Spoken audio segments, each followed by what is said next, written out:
Good morning students, मैं अंकुर Kumar science की class में आपका स्वागत करता हूं। लास्ट लेक्चर में हमने कार्य के बारे में देखा था। कार्य की डेफिनेशन क्या होती है, कार्य की वैज्ञानिक परिभाषा किस तरीके से दी जाती है और कार्य के कौन कौन सी कंडीशन होती है। तो 3 कंडीशन के बारे में बात करी थी। आज हम उसी को आगे बढ़ाते हुए हम कार्य के मात्रक के बारे में जानेंगे और विभिन्न तरह के कार्यों के बारे में जानेंगे कि विभिन्न प्रकार के बलों के द्वारा किया गया कार्य किस तरह का आएगा। क्योंकि हमने ये पढ़ा था कि कार्य धनात्मक भी हो सकता है, ऋणात्मक भी हो सकता है और शून्य भी हो सकता है। तो सबसे पहले हम बात करते हैं कार्य के मात्रक पे।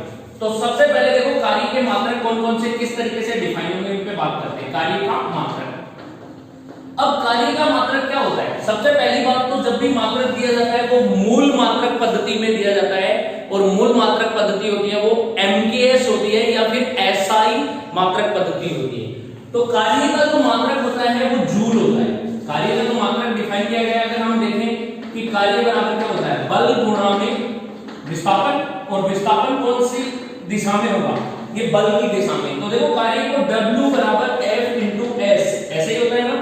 cos थीटा अभी हम नहीं ले रहे क्योंकि थीटा की वैल्यू हम 0 ले रहे हैं और cos 0 की वैल्यू कितनी होती है, 1 होती है। तो बल का मात्रक होता है न्यूटन, इनटू में विस्थापन का मात्रक क्या होता है, मीटर। तो ये कार्य का क्या आ जाएगा, मात्रक। तो सबसे पहले कार्य का मात्रक क्या बन रहा है, न्यूटन गुणा मीटर, और न्यूटन गुणा मीटर को ही क्या बोला जाता है, जूल बोला जाता है। तो इसको हम किससे लिखते हैं, हिंदी में ऐसे लिखते हैं, जूल। तो अब यहां से हमें पता चल रहा है कि कार्य का मात्रक कौन सा मात्रक होता है, या तो न्यूटन गुणा मीटर होगा और जूल होगा। जूल मात्रक होता है वो कौन सा मात्रक होता है, इसका MKS मात्रक। जो मात्रक पद्धतियां होती है ना वो 3 होती हैं, तो MKS मात्रक कौन सा होता है, जूल। या फिर आप ऐसे कह सकते हो कि कार्य का मात्रक जूल होता है। अब कार्य का एक अन्य मात्रक और होता है जिसको हम CGS मात्रक भी बोलते हैं। एक मात्रक पद्धति तो MKS है और दूसरी मात्रक पद्धति होती है CGS मात्रक पद्धति।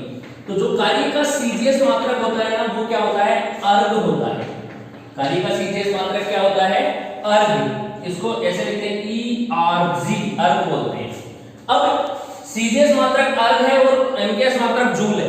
तो क्या इन दोनों में संबंध भी होता है? क्या हम जूल को अर्घ में बदल सकते हैं या अर्घ को जूल में बदल सकते हैं? ऐसा पॉसिबल है? जी हाँ, बिल्कुल पॉसिबल है। तो हम बात करें जूल को अर्घ में बदलते हैं तो 1 जूल कितने अर्घ के बराबर होगा, 10 की घात 7 अर्घ के बराबर होता है। 1 जूल कितने अर्घ के बराबर होता है, 10 की घात 7 अर्घ के बराबर होता है। अब डिफाइन ये यहां से क्या गया कि CGS मात्रक आप अर्घ ले लिए तो अर्घ किसके बराबर होगा, जैसे न्यूटन गुणा मीटर को जूल बोलते हैं ना, वैसे अर्घ किसको बोला जाता है। तो देखो न्यूटन की जगह बल का CGS मात्रक क्या होता है, डाइन। बल का CGS मात्रक क्या होता है, डाइन बोलते हैं इसको, DYNE, ये होता है डाइन। इनटू में मीटर की जगह CGS मात्रक क्या हो जाएगा, सेंटीमीटर। तो डाइन गुणा सेंटीमीटर क्या कहलाता है, अर्घ कहलाता है, और ये CGS मात्रक होगा कार्य का। और 1 जूल कितने अर्घ के बराबर होता है, 10 की घात 7 अर्घ के बराबर होगा। अब हम और भी तरीके से और सिंपल तरीके से किस तरीके से डिफाइन करते हैं, देखो कार्य कई बार हमें ऐसे देते हैं कि 1 किलो जूल कार्य, 1 किलो जूल। 1 किलो जूल किसके बराबर होगा। अब देखो किलो का मतलब होता है 1000 और 1000 को हम साइंटिफिक तरीके से लिखते हैं तो 10 की घातों के रूप में लिखते हैं। तो इसको कैसे लिखेंगे, 1 गुणा में 1000 जूल, ऐसे लिखते हैं ना। लेकिन हमें साइंटिफिक तरीके में लिखना है तो 10 की घात कितनी बन जाएगी, 3। तो 1 किलो जूल कितने जूल के बराबर होता है, 10 की घात 3 जूल के बराबर होता है। तो इस तरीके से हम कार्य को डिफाइन करते हैं। और ये कार्य डिफाइन तो कल बता दिया था मैंने किस तरीके से कार्य लिखते हैं। आज हमने बात करी है कार्य के मात्रकों की। तो 1 किलो जूल 10 की घात 3 जूल के बराबर होगा। तो जनरली हम कार्य को किलो जूल में भी मापते हैं और जूल में भी मापते हैं। तो ये कार्य के मात्रक होते हैं। अब इसके बाद में एक टॉपिक आता है हमारा कि क्या गुरुत्वीय बल के द्वारा भी कार्य किया जाता है।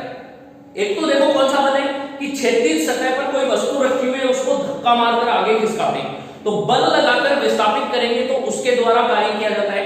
एक कि गुरुत्वीय बल के द्वारा किया गया कार्य क्या होगा। तो गुरुत्वीय बल किधर लगता है, गुरुत्वाकर्षण की दिशा में, और गुरुत्वाकर्षण हमेशा किधर लगता है, ऊपर से नीचे की ओर। जैसे कोई भी एक वस्तु है उसको मैं ऊपर से स्वतंत्रता पूर्वक छोड़ रहा हूं, जैसे ये चौक है, इसको मैं स्वतंत्रता पूर्वक छोड़ू तो ये किधर गति करेगी, नीचे की तरफ गति कर रही है। और जब भी किसी वस्तु को स्वतंत्रता पूर्वक छोड़ा जाता है तो वो हमेशा नीचे की ओर गति करेगी। और किसके प्रभाव में गति करती है, गुरुत्वीय त्वरण के प्रभाव में गति करती है। तो यहाँ पे हम टॉपिक पढ़ते हैं गुरुत्वीय बल के द्वारा किया गया कार्य। ये देखो, गुरुत्वीय बल के द्वारा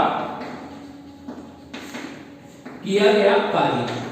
तो अब मान लेते हैं हमारे पास एक वस्तु है m द्रव्यमान का, मेरे पास एक वस्तु है जिसका द्रव्यमान कितना है m। इसको पृथ्वी की सतह से कितनी ऊंचाई पर रखा गया है, मान लो यहां से h ऊंचाई पर रखा गया है।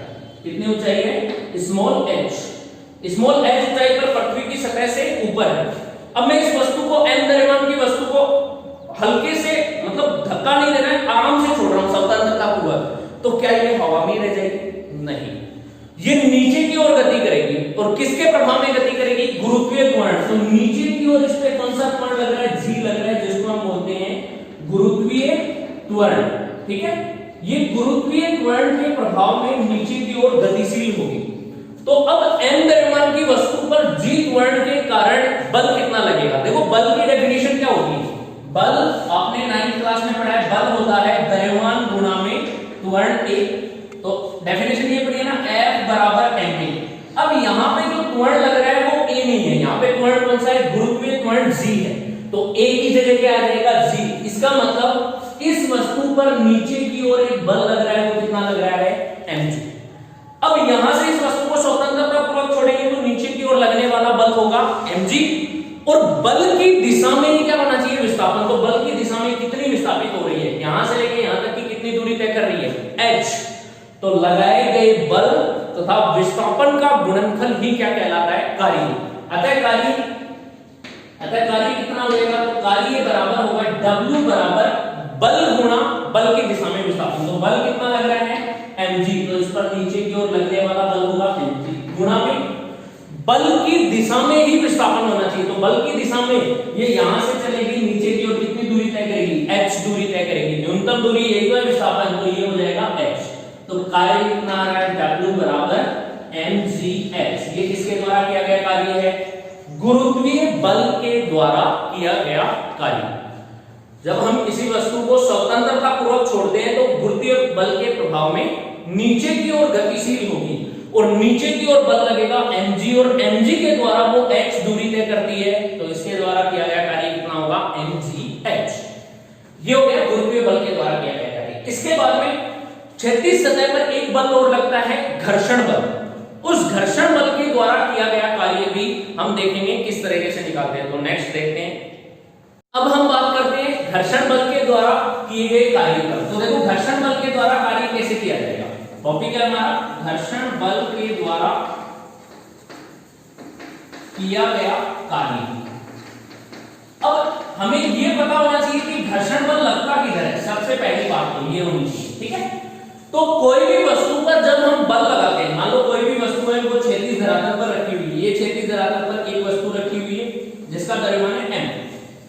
इस m द्रव्यमान के वस्तु पर जब इधर की ओर F बल लगाया जाएगा, तो मान लो ये सतह है वो खुरदरी सतह है, और खुरदरी सतह पर इस बल के प्रभाव में ये आगे की ओर विस्थापित होती है। वो कितनी विस्थापित होती है, s। और ये वस्तु कहां पे आ जाती है, ये वस्तु यहां पे आ जाती है, मान लेते हैं। ठीक है, m द्रव्यमान की वस्तु विस्थापित होकर यहां पे पहुंच जाती है, इसके सेंटर से विस्थापित होकर, और इसका सेंटर इस यहां तक पहुंच जाता है, s विस्थापित होकर। लेकिन इस खुरदरी सतह के कारण, ये जो सतह है वो कौन सी सतह है, खुरदरी सतह। ये वाली सतह है वो है खुरदरी सतह, और खुरदरी सतह का घर्षण गुणांक होगा तो इस पर लगेगा घर्षण बल। अब देखो, ये नीचे वाली सतह मान लो, ऊपर वाली ब्लॉक मान लो, ब्लॉक m द्रव्यमान का।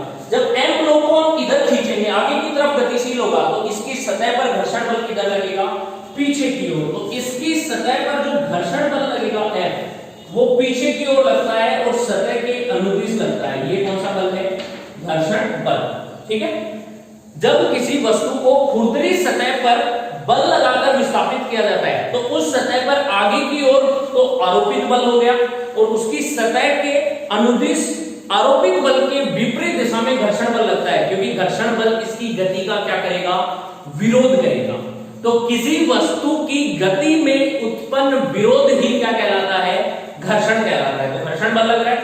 अब यहां पर इस ब्लॉक पर हम कार्य निकालेंगे, तो कार्य हमें कितने प्रकार से निकालना है, दो कार्य निकलेंगे, क्योंकि बल कितने लग रहे हैं अब, दो, तो दो बल के प्रभाव में दो कार्य होंगे, एक तो हो जाएगा आरोपित बल के प्रभाव में कार्य और एक हो जाएगा घर्षण बल के द्वारा किया गया कार्य। तो सबसे पहले निकालते हैं आरोपित बल द्वारा किया गया कार्य। तो आरोपित बल द्वारा कार्य कितना होगा, अब देखो कार्य की डेफिनेशन क्या होती है, W बराबर बल इनटू में बल की दिशा में विस्थापन, या फॉर्मूला क्या है, Fs cos थीटा।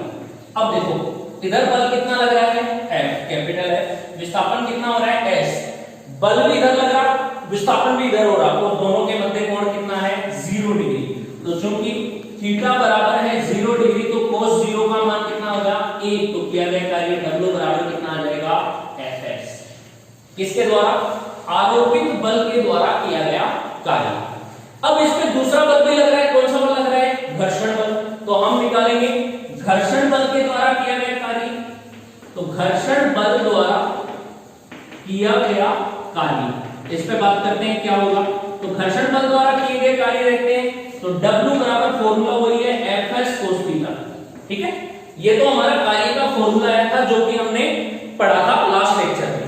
बल कितना लग रहा है, घर्षण बल लग रहा है, ये कितना है स्मॉल f, तो f की जगह रख देंगे स्मॉल f, इनटू में विस्थापन कितना हो रहा है s, ये s इधर हो रहा है। अब देखो बस घर्षण बल लग रहा है पीछे की तरफ और विस्थापन हो रहा है आगे की तरफ, तो दोनों एक दूसरे के विपरीत है, तो दोनों के मध्य कोण कितना होगा 180 डिग्री। तो इस स्थिति में कोण आ जाएगा 180 डिग्री, तो यह आ जाएगा cos 180।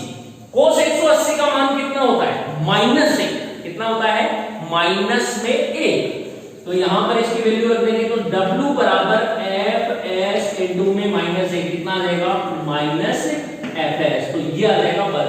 तो यहां पर घर्षण बल द्वारा किया गया कार्य क्या आ रहा है नेगेटिव, इसका मतलब घर्षण बल के द्वारा किया गया कार्य होता है वो कैसा होता है, ऋणात्मक होता है, ये ध्यान में रखना। तो ये घर्षण बल के द्वारा किया गया कार्य। तो इस तरीके से हम किसी भी ब्लॉक पर जितने भी बल लगाएंगे उन सभी बलों के कारण क्या निकाल सकते हैं, हम कार्य निकाल सकते हैं, और वो किस तरीके से होगा वो डिफाइन कर सकते हैं, ठीक है। तो इस लेक्चर में हमने गुरुत्वीय बल के प्रभाव में किया गया कार्य और घर्षण बल के प्रभाव में किया गया कार्य, दोनों कार्य देखे हैं, तो ये आपको अच्छे से समझ में आ गए होंगे। अब कार्य हमारा इतना ही होता है, कार्य में जो कोण होता है वही मेन डिसाइड होता है। इसके बाद में मैं आपको एक न्यूमेरिकल बताता हूं, एक क्वेश्चन को हम किस प्रकार से सोल्व करेंगे, तो उस पे बात करते हैं, देखते हैं। स्टूडेंट्स हमारे सामने दो क्वेश्चन लिखे हुए हैं, दोनों क्वेश्चनों को सोल्व करते हैं। तो पहले क्वेश्चन पे बात करते हैं। एक व्यक्ति 5 न्यूटन बल लगाकर रस्सी से बंधी वस्तु को इस प्रकार से खींच रहा है कि रस्सी अब क्षैतिज से कितने डिग्री का कोण बना रही है, 30 डिग्री का कोण बना रही है। तो पहले क्वेश्चन में ये दे रखा है कि एक वस्तु है, ये यहाँ पे क्षैतिज धरातल पे रखी हुई है और इस पे एक रस्सी बंधी हुई है, इस रस्सी से ये व्यक्ति इस तरीके से 5 न्यूटन का बल लगाकर खींच रहा है कि वो क्षैतिज के साथ में कितने डिग्री का कोण बना रही है, 30 डिग्री का कोण। ऐसे कि क्षैतिज के साथ में 30 डिग्री का कोण बना रही है और ऊपर की तरफ 5 न्यूटन के बल से खींच रहा है। तो इस वस्तु को 20 मीटर ले जाने पर, अब 20 मीटर ऊपर तो जाएगी नहीं, 20 मीटर इधर ही तो जाएगी, तो कितनी दूरी तय करेगी, 20 मीटर की विस्थापन तय करने पर कितना कार्य करना होगा। तो कार्य का फॉर्मूला क्या होता है, कार्य W बराबर क्या होता है Fs cos थीटा। याद होगा मैंने आपको बताया था कि आपको हमेशा ये याद रखना है कि बल तथा बल की दिशा में विस्थापन, या फिर विस्थापन इनटू में विस्थापन की दिशा में बल का घटक। तो बल का घटक विस्थापन की दिशा में यही होता है ना cos थीटा वाला। तो इस फॉर्मूले में लगाएंगे तो देखो क्या क्या कार्य F बराबर बल का मान कितना है 5 न्यूटन इनटू में विस्थापन कितना है 20 मीटर इनटू में cos थीटा का मान कितना है 30 डिग्री और cos 30 का मान कितना होता है 1/2 होता है। तो यहां से निकालेंगे, देखो इसको इससे गुणा करेंगे कितना आएगा 100 गुणा में 1/2 और इससे इसको काटेंगे तो कितना जूल आ रहा है 50 जूल। तो किया गया कार्य कितना होगा 50 जूल। तो पहले का आंसर आ गया हमारा 50 जूल। अब दूसरे क्वेश्चन पे बात करें तो दूसरा क्वेश्चन किस तरीके से निकलेगा, इसका सॉल्यूशन देखते हैं। इस क्वेश्चन में बोल रहा है कि यदि सफर में जाते समय आप 12 केजी के एक थैले को धरती से उठाकर 1.5 मीटर ऊपर अपने कंधे पर रखते हैं। मतलब कहीं पे भी जा रहे हो कोई मतलब नहीं है, हमें थैला वो धरती पे रखा हुआ है नीचे, 12 किलो इसका द्रव्यमान है, इसको उठाकर हमें अपने कंधे पे रखना है। कितनी दूरी पर? 1.5 मीटर की दूरी पर। तो किया गया कार्य कितना होगा? तो देखो अब ये जो वस्तु है इस पर बल लग रहा है, वो किधर लग रहा है? ऊपर की तरफ। बल किधर लग रहा है? ऊपर की तरफ। और विस्थापन भी किधर हो रहा है? ऊपर की तरफ। तो अब बल कितना लगेगा? ऊपर की तरफ। जितना इस पर अब ऊर्ध्वाधर दिशा में जब भी बल लगे तो उस स्थिति में ऊर्ध्वाधर दिशा में कौन सा त्वरण कार्य करता है? mg, गुरुत्वीय त्वरण। तो बल कितना होगा? mg। तो ये एक 12 केजी का थैला है, m द्रव्यमान का थैला, इस पर नीचे की ओर बल कितना लगता है? हमेशा mg। और इसको उठाकर हम यहां तक h बराबर 1.5 मीटर तक अपने कंधे पर रख लेते हैं। तो mg बल के प्रभाव में विस्थापन कितना हुआ? h। तो इसके द्वारा कंधे पर रखने पर किया गया कार्य कितना होगा? तो किया गया कार्य बराबर होगा w बराबर ऊर्ध्वाधर दिशा में कितना होता है? mg, ये तो लगेगा बल इंटू में बल की दिशा में विस्थापन कितनी है? h ऊंचाई, क्योंकि ऊपर की ओर ही तो उठा रहे हैं 1.5 मीटर। तो लगाया गया बल कितना होगा? द्रव्यमान हमें दे रखा है, कितना दे रखा है? 12 केजी। और g का मान कितना लोगे आप? गुरुत्वीय त्वरण। देखो मैं आप पे बता देता हूं, गुरुत्वीय त्वरण का मान आप ले सकते हैं 9.8 मीटर पर सेकंड स्क्वायर, या फिर g का मान 10 भी होता है। तो आप अपनी सहूलियत के हिसाब से क्वेश्चन को सोल्व कर सकते हैं। तो सहूलियत के हिसाब से 9.8 भी ले सकते हैं और 10 भी ले सकते हैं। तो यहां पर हम 10 लेंगे। तो ये देखो कितना हो जाएगा? w बराबर द्रव्यमान है 12 इंटू में 10, g का मान 10 ले लेते हैं। ये तो हो गया 120 इंटू में ऊंचाई कितनी है इसकी? 1.5 मीटर ऊपर लेके जाना है। तो ये 1.5 लिख देते हैं। 1.5 को 10 से गुणा करेंगे कितना आएगा? 15। तो w बराबर 12 गुणा 15 और इसको गुणा करेंगे कितना आ जाएगा? 180 जूल। तो इसके द्वारा जो किया गया कार्य होगा वो कितना आ रहा है? 180 जूल। तो इस तरीके से हम न्यूमेरिकल को सोल्व कर सकते हैं। ठीक है, तो आज के इस लेक्चर में हम इतना ही पढ़ेंगे। कार्य के बारे में देख रहे हैं। नेक्स्ट जो अपना अगला लेक्चर होगा उसमें हम ऊर्जा के बारे में देखेंगे। कार्य हमारा कंप्लीट हो चुका है। तो आज के वीडियो में इतना ही। आप देखते रहिए वीडियो को, अपने दोस्तों के साथ शेयर कीजिए और वीडियो को लाइक कर दीजिए और सब्सक्राइब करना तो बिल्कुल भी मत भूलिएगा चैनल को। Thank you, have a nice day.